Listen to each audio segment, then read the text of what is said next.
The length of the credit history impacts 15% of your score, meaning how long you've had your credit.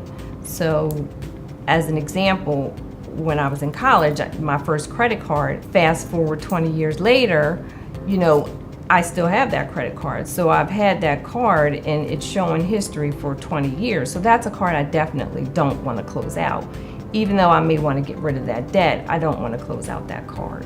Versus new credit, things like going to the mall and you go into a store and you want to get that extra discount and you apply for another credit card. So that's new history. Periodically, some people check it every day, every week, on a monthly basis, but you should know what's out there. So you should check it at least on a monthly basis. Well, you should be looking for new credit. You want to make sure it's your credit that you applied for. You want to make sure you're looking at the inquiries to see who's been pulling your credit. Sometimes the difference though on the inquiries, when a consumer gets their credit report, they may see more inquiries than normal.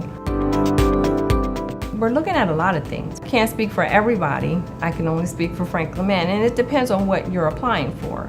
So you don't want someone who has a late history, derogatory history, and sort of a healthy mix, but it can be limited. Assuming this person probably have collection items and charged off items. You should start with those creditors and try to repay that, especially if they're charged off, because they don't really go away. You can also start by doing small loans and paying them on time. It does take time to rebuild your credit, and anyone can actually do it. You can do it on your own, but it does take time. Someone who has a bad credit history, great way to start to rebuild their credit, we have a program called Credit Rebuilder.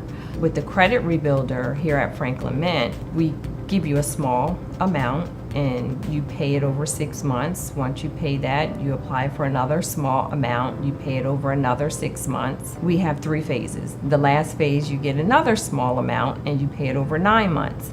So the payment history of you paying on time is establishing, your credit history.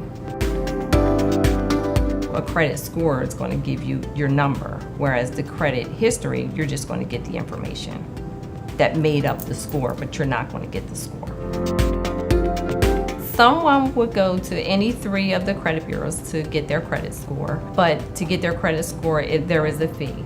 To get the credit information, there's not a fee. So you can go to any 3 of the credit bureaus and get your credit history for no charge.